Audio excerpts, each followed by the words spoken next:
Madam. Madam Ivan. Hi guys! Ayan, welcome back to my channel. For today's video, nandito kami sa Jollibee. At Sa bayan lang. feeling ko naririnig yung init kasi wala kaming mic. Nakalimutan kong magdala ng mic. But anyway, nag-train si Aye ng chicken. Ako Nagutom naman. ako, sobra. At 3 hours ko namang... Okay, magpo 4 hours at 3 hours namin ganun. Kahirap hanapan si mother ng lalaki. Kunyenta. Wala pa pa. Nakahanap naman. Wala. Ayun, no? Ang swerte na kasi sila si kay Lord. Ni Abdul. Sino yun? River? Pero may inimit kami, so excited ako dyan. Excited ako magka-boyfriend si mother. Ako nga, maghanap na nga rin siya. Mahirapan ka. Kung sa kanya 4 hours, baka kasi 4 months. Medyo ano rin kasi, medyo fake na rin kasi. Eater kasi. Si mother kasi nakita nila yung yung kung ano yung capacity ni mother, magmahal. Diba? Ako kasi hanggang walking lang ako. Hindi pa ako nagtatay. Pagod na kayo dito, naka-isda pa kayo. Kay mother, mag-iisda kayo, pero salmon. Oo. Kaya ang daling ibenta ni mother, tingnan mo, 4 hours, wala kami ng palit. Pero at least 4 hours lang, hindi tayo umabot ng 4 days. Oh, na ano, pagod na nakaka-walking. Maulamit ka pa ng ampalaya. But anyway, kwento ko lang, naalala ko kay Jollibee. Dati naalala ko nung bata ako, hindi mo sobrang bata, parang mga high school. Dinadala ko ng lola ko minsan sa Bacacloban, sa Kabantati lang may Jollibee. Naalala ko yung order niya lagi, yung spaghetti, tapos hindi niya inuubos yung kanya, tapos binibigay niya sa akin yung tira. Ganun, yung mga lola, no, medyo ano talaga. Ikaw, Feel ko parang ano nila yon, strategy nila. Para hindi mapapil sa anak na na wala sila. Ganun, kasi kid sila papi.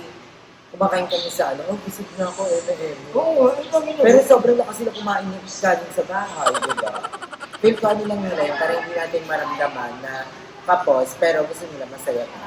Parang, Ikaw, mother, anong kwento? Ganun din, dati kami. No. Yung nanay ko, hindi ko nakita ang kumakain. Hindi Sabi natin- niya, hindi natin busog siya. naiintindihan natin. Oo. Hindi natin naiintindihan. Akala namin natin. busog siya. Oo. Yung pala, yung isang payless, yung Lucky Me, paghahati-hatian pa namin magkakapatid yun. Tapos lalagyan ng maraming sabaw para kumasya sa 5 bata. ganun sila. Ganun na pag may pamilya ka na, priority mo na talaga sila. Kaya ako talaga, ayoko talaga magkaanak. Ito may iba yung hindi kasi ang hirap ng buhay talaga. Ang hirap ng buhay ko ngayon. Saka, ewan ko na kung makaka-invento na sila ng na parang pwedeng rentahan na na matnari. Kasi ayoko mag-anak na yung May mga ganun naman yung home for rent. yan lang. Hindi, ayoko talaga. Parang motherhood or parenthood is not for me. Parang malaking obligasyon mula sa pagkabata. Pagkalabas ako hindi pa nalalabas ang bata. Kapag may natal ka, check up ng nanay, vitamin, hanggang sa lumabas na tuloy-tuloy na yan. Pag lumaki pa, kailangan yun nga, i-secure mo na maayos na magiging tao. Mag-buting tao ka, hindi ka pasaway, kalimunan. Parang you can barely take care of yourself. Why would you? Hindi sabi yun, paano pag umanda daw, bala na, I cross the brain pinagyan niya. Magkakatama naman kami, ayun o. Tsaka, yung iba kasi, parang anak lang ng anak din talaga. Na-atake nyo talaga pag yung anak nyo lumaki na. Sisisihin nyo yung mga anak nyo na nandito lang na. Kasi kasalanan nyo. Anak nyo sila, hindi pa kayo, Ready. ready. Kasi kung may magandang environment siya, kung may magandang pamumuhay, hindi naman maliligaw lang basta. Correct. Dahil dyan, magbabalik po ang talakan with my aye and madam.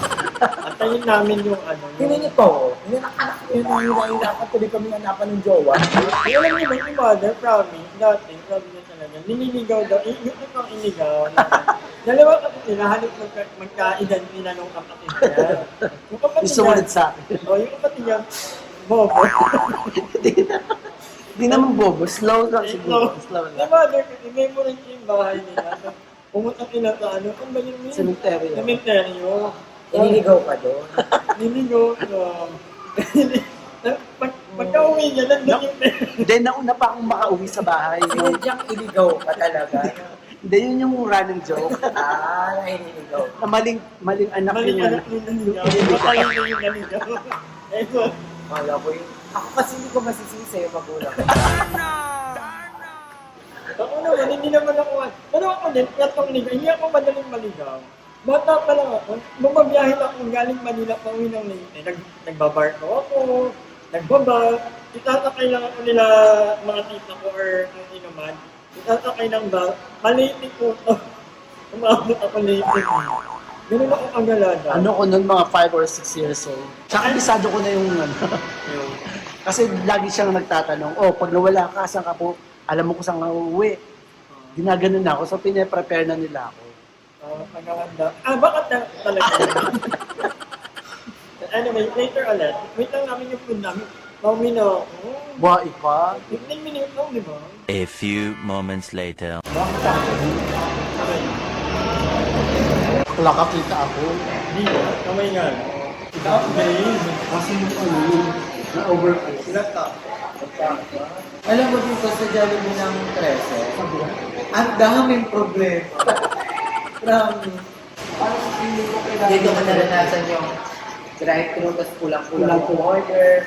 Pag uwi namin ng bahay, walang burger. Dito lang, ilang beses kami ng drive-thru dito na sobrang daming kulang. Tapos yung mga orders na naman, yung kanin, ano, Dry. ang dry, tapos yung spaghetti, ang lata. Ano na? Huwag ka na mag-training. Madalas ko naman kinikrave dyan. Oh, yeah. Oh my God. Mahal tayo sa ano yun, sa pasta. Na malaki. Overcook. Mamaya na nga yan. Pero enjoy ko pa rin yung food, ha? Enjoy lang na. True. So, ang laking bagay talaga ng ng music. Kasi ang pinapakinggan ko ngayon habang nag-walk niya ko, OPM music. So, parang, hindi naman lahat nakakalungkot. Pero medyo mabagal yung tone. Nakabit yung mga ganong motor. Ganun.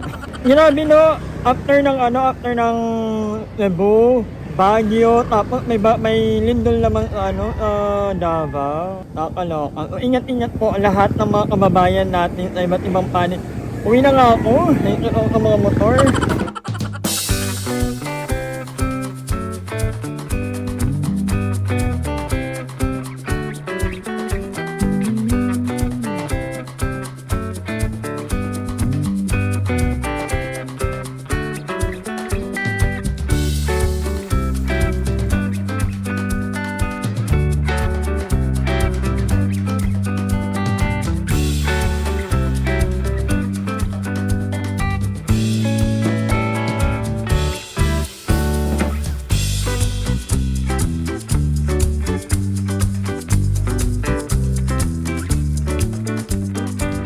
Grabe, kakawit ko lang guys. Iba talaga yung nagagawa ng music, no? Kasi hindi pa first time, pero in a very long time na nag-walking ako.